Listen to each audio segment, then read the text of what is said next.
It's good to be here. It's great to meet you, Potholer. I have to say, when I first came on YouTube and I saw your series with the Creationist Award, the Dumb Creationist Awards, I was so tempted to come on YouTube as a creationist just so I could win one because it was so impressive the way you just showed them up.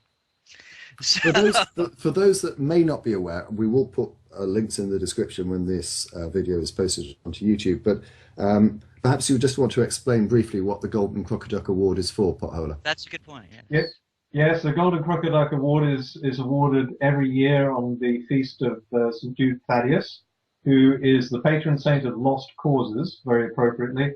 And it is given for the biggest breach of the ninth commandment in pursuit of the creationist cause. And if you want to look up what the ninth commandment is, I'm actually appalled at how few people understand, biblical references that I put into my vids. But the breach of the ninth commandment in pursuit of the creationist cause, and it's given for biggest bullshit, basically. In pursuit of the creationist cause, not necessarily for the biggest bullshitter. I think it's in its fourth year now. Who have been the previous winners? It is, isn't it? We had obviously Kent Hovind won the first year. That was a given. Then we had What's Ray ever Comfort. happened to Kent Hovind? He's still in jail. I know. Yeah, as far as I know. Can I just very briefly explain a funny story? We wanted to get Eric Hovind on the show a month or so ago. And I'd sent him a couple of messages and I hadn't got a response. So I ended up phoning up his organization in America. And I was talking to Thunder on Skype at the time, but I had muted him. And as they answered the phone, I said, could I please speak to Kent Hovind?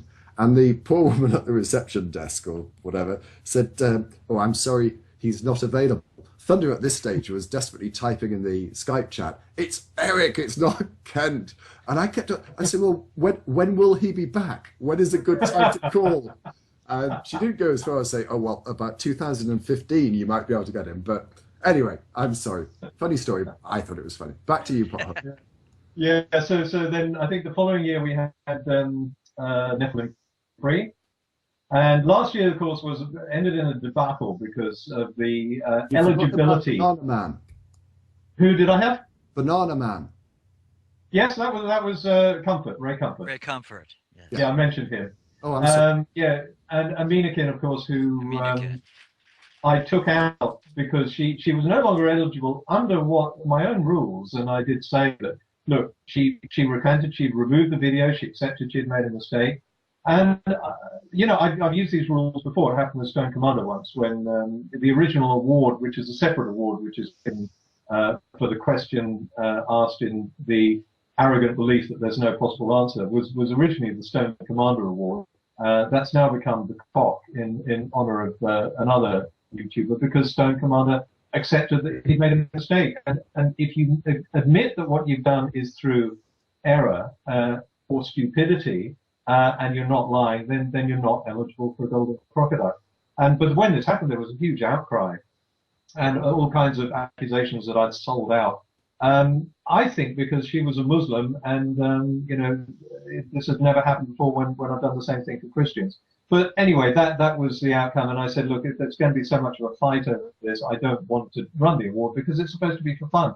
I actually came very close to even scrapping the idea because I thought it's not something that should be the center of acrimony. It should just be something that's fun, and that's why I do it.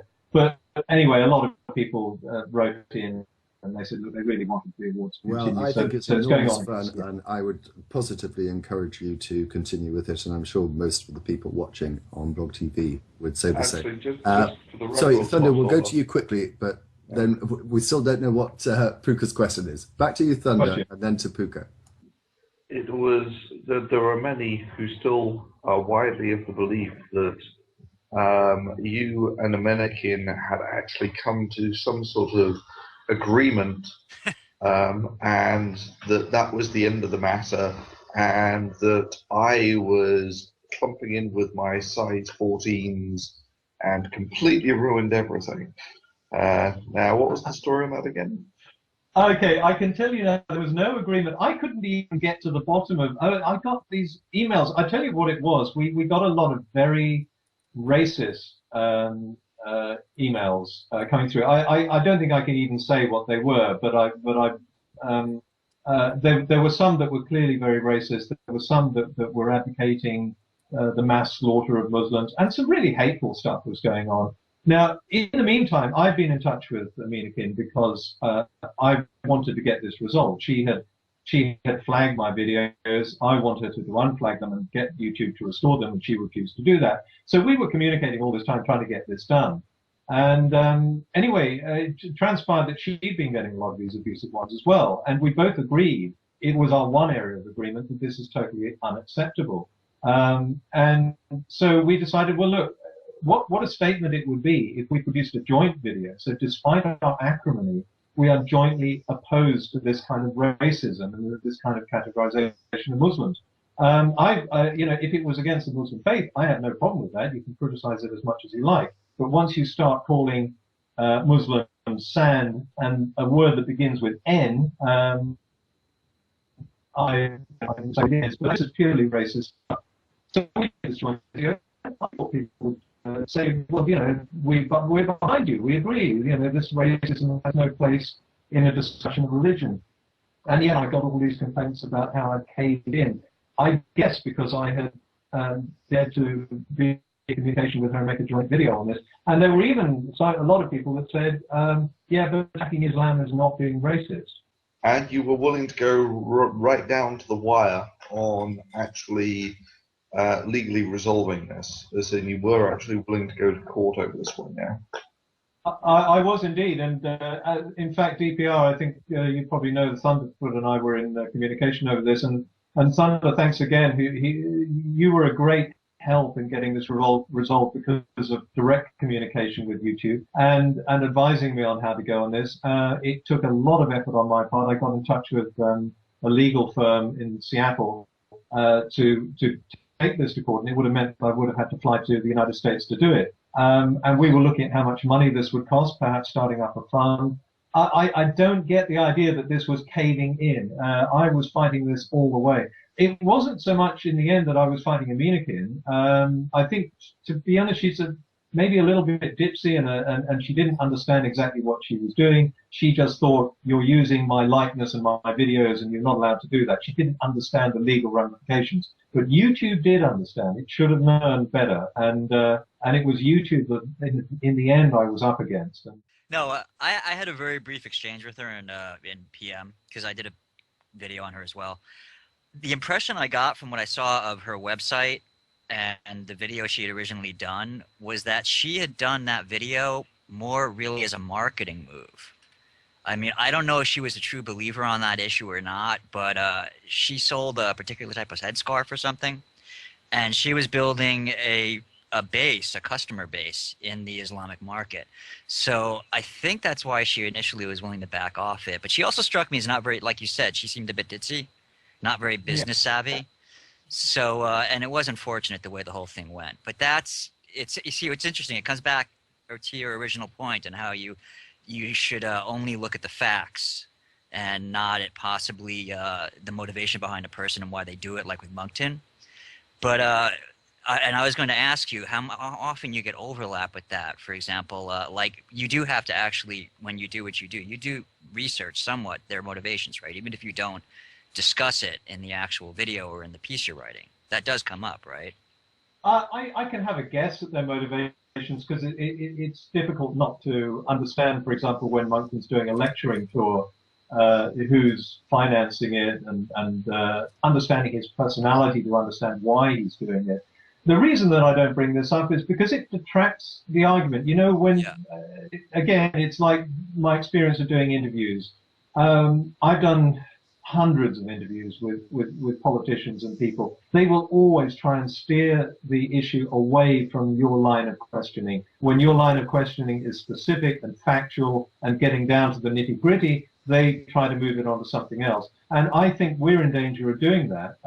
Every time we start questioning whether or not Moncton has the right to the title Lord, whether he's a member of the House of Lords, whether he should be using the crest. These are all legitimate questions if you're in the area of politics, but if you're in the area of science, I don't want that conversation to lead in that direction. If you put out 5 points 4 of them are on the issues of science, and 1 of them is about his title. Guess which one the other guys are going to pick up on? They don't want to talk about science. So they will only go into the issues of therefore that's an ad hominem, you're attacking the man. Now, it was interesting that when I went to What's Up With That and wrote that piece for them, no one could accuse me of an ad hominem attack there. There wasn't a single ad hominem in there, and yet I got accused of ad hominem attacks. But the point is that I could hold my head up and have the moral high ground. I was attacking his ideas, his facts, and showing where the facts were wrong. And that was certainly something he didn't do with me. So I think we mustn't lead ourselves into attacking things that are irrelevant, because as soon as we do that, then the other side will immediately take that and fly with it. Yeah, I want to say something about that too, about Aminekin. I was disappointed in her when she steps into this venue, into our playing field, as it were, and she makes these claims, and all of us jump onto it because we're practiced at it. This is the field that we delve in, and she sells cosmetics and headscarves. Right, and that's it, and you were talking about earlier about other people, and I don't want to sit here and say bad things about her, but she was obviously completely out of her field when she made this comment, and you're talking about a small world, right? And she'd stepped into what I consider to be a much larger one, and obviously wasn't ready to go swimming in the deep water and jump back in. I'll leave it. I think that's true. I think it was a one-off video she made. All the others were about scarves and cosmetics. Yes. I wouldn't even have touched her if someone hadn't nominated her. They nominated her. It was a funny video. I thought, great. And she's said something that is clearly wrong. And she's promoting a book by Harun Yahya, which great. I had the chance to have a go at. So it was a legitimate target. I think she was not prepared for the fact that this would lead to all the criticism. She certainly wasn't prepared for all the racial and pornographic abuse that she got. That she was really stunned by that.